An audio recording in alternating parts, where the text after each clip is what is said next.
Overthinking. Why your brain won't shut up. You ever lie in bed, lights off, body tired, but your brain decides it's time for a TED Talk about every embarrassing thing you've done since 2016? Yeah, that.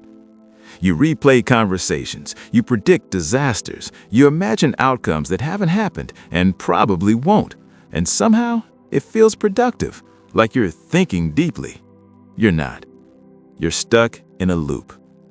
Today, we're breaking down overthinking, what it actually is, what's happening in your brain, why it feels impossible to stop, and what actually helps.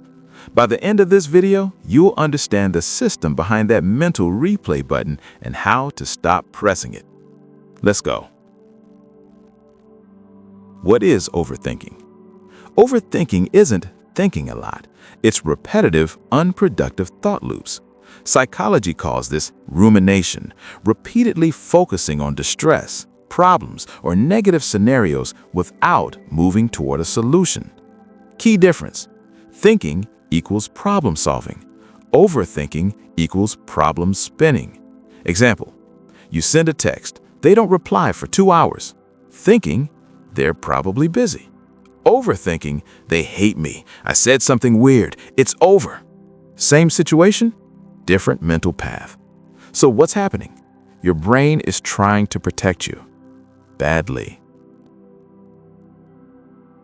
Your brain hates uncertainty. Humans are wired to produce uncertainty. Back in the day, uncertainty meant danger. Rustle in the bushes. Could be wind, could be tiger. Better to assume tiger. Today, why did my boss say we'll talk tomorrow? Not a tiger, but your brain treats it like one. When something feels unclear or socially risky, your brain tries to simulate every possible outcome. It thinks, if I think about this enough, I'll be prepared. But here's the trap. Preparation turns into repetition, and repetition turns into rumination. Now you're stuck. Okay, next.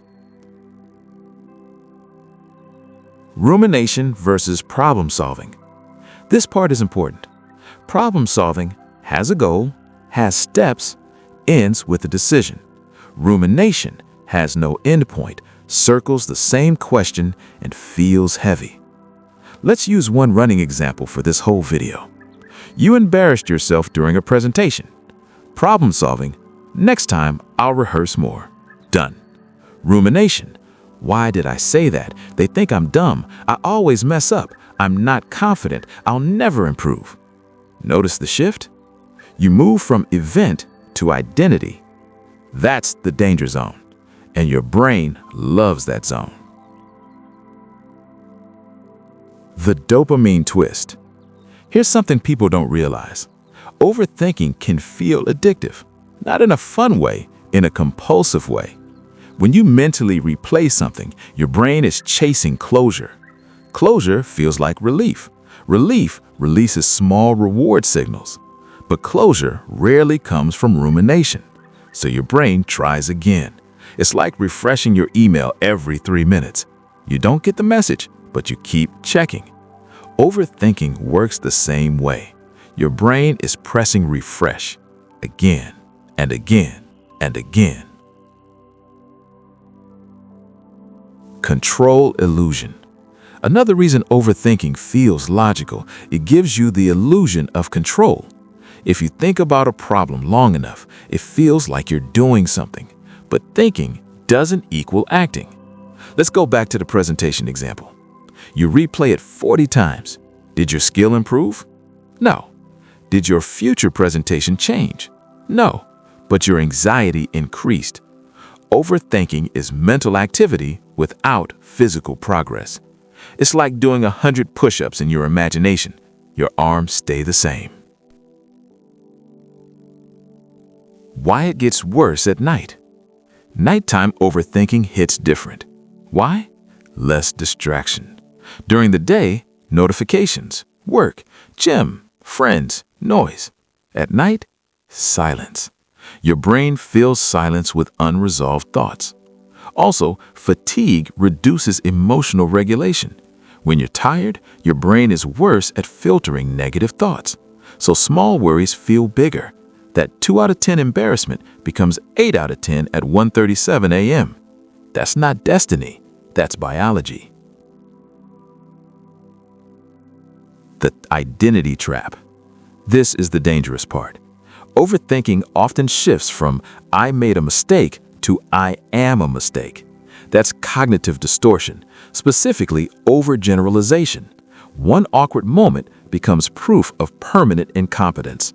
Example: you freeze during small talk. Healthy response: that was awkward. Overthinking response: I'm socially bad. I always fail. People see through me. Your brain takes one data point and builds a personality around it. That's not logic. That's bias. Okay, now the real question. So how do you stop? Not by just thinking positive. That doesn't work. You interrupt the loop. There are a few evidence-based strategies that help. Let's break them down. 1. Name the loop. When the thought starts repeating, label it. This is rumination, not this is important. Just labeling thoughts reduces their intensity. It creates distance. You're not inside the storm. You're observing it. Small shift, big effect. 2. Set a thinking timer.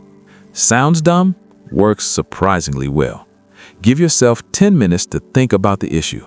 Write down what happened, what you can control, one action step. When timer ends, you're done. If your brain reopens the file later, tell it, already scheduled. This trains your brain that thinking has boundaries. Rumination hates boundaries. 3. Move your body. Physical movement disrupts repetitive thought cycles. Walk, lift, clean your room, shower. Action pulls energy out of mental loops. Remember, overthinking is idle brain energy with no outlet. Movement gives it one. 4. Reduce input. If your brain is already overloaded, adding more stimulation makes it worse. Scrolling for distraction often backfires. You compare, you analyze, you overthink more. Sometimes the fix isn't more content, it's less. Silence with structure, not silence with chaos. 5. Accept uncertainty. This one hurts, but it works. Most overthinking comes from wanting certainty. Do they like me? Will this work? What if I fail? Some answers don't exist yet, and your brain hates that. But uncertainty is normal. Trying to eliminate it completely creates the loop. Instead of "I need to know," shift to "I can handle not knowing." That's maturity. Quick recap. Overthinking is repetitive, unproductive thought loops. It's called rumination. It feels useful but rarely solves anything. It's driven by uncertainty and control. It often shifts from event to identity. It gets worse when you're tired. It feeds on silence without structure. It creates the illusion of preparation. It increases anxiety instead of reducing it. So, what's the move? Name the loop. Limit the time. Take action. Move your body. Accept uncertainty. Your brain wants control, but what you actually need is direction. If this helped you understand what's happening in your head, drop a like. If you're someone who replays conversations at 2 a.m., comment "loop" and subscribe, because next time we're breaking down procrastination. And trust me, that one hits close too.